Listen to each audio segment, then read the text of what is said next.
Assalaamu calaykum dhammaan bartayaasha luqadda Ingiliishka.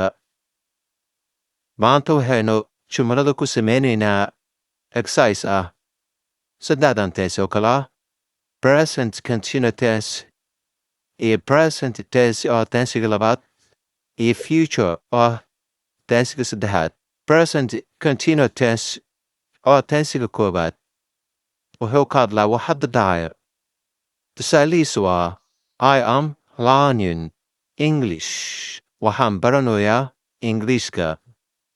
Present tense oo tensiga labaad wuxuu ka hadlaa wax maalin walba dhaca. Tusaalihiisa waa I learn English. Waxaan bartaa English. Future tense oo tensiga saddexaad wuxuu ka hadlaa wax dhici doona mustaqbalka aan weli dhicin. Tusaalihiisa waa I will learn English. Waxaan baran doonaa Ingiriiska. Change to English. U beddel luqadda Ingiriiska. Soomaaligan. Aniga waxaan akrinayaa book. Aniga waxaan akrinayaa book.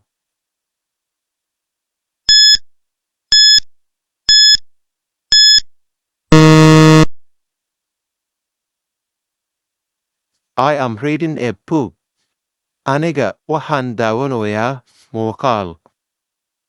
Aniga waxaan daawanayaa muuqaal. I am watching a video. I am watching a video. Aniga waan shaqaynayaa. Aniga waan shaqaynayaa.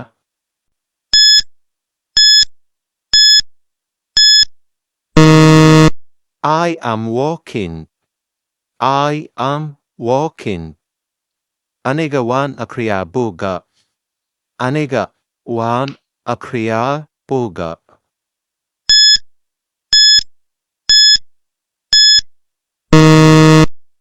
I read the book. I read the book. Aniga waxaan daawadaa muuqaalo. Aniga waxaan daawadaa muuqaalo.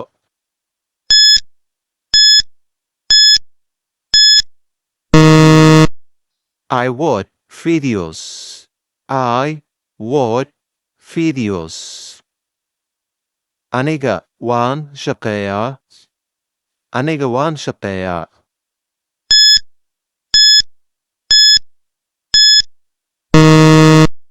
I watch. I watch. Aniga waan akhrin doonaa buugga. Aniga waan akhrin doonaa buugga.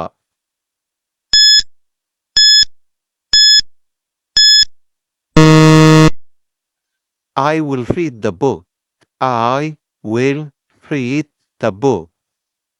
Aniga waan daawan doonaa muuqaalka. Aniga waan daawan doonaa muuqaalka.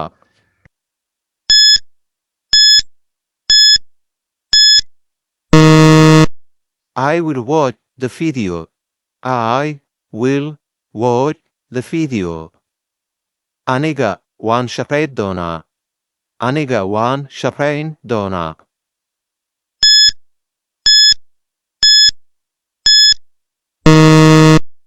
I will walk. I will walk.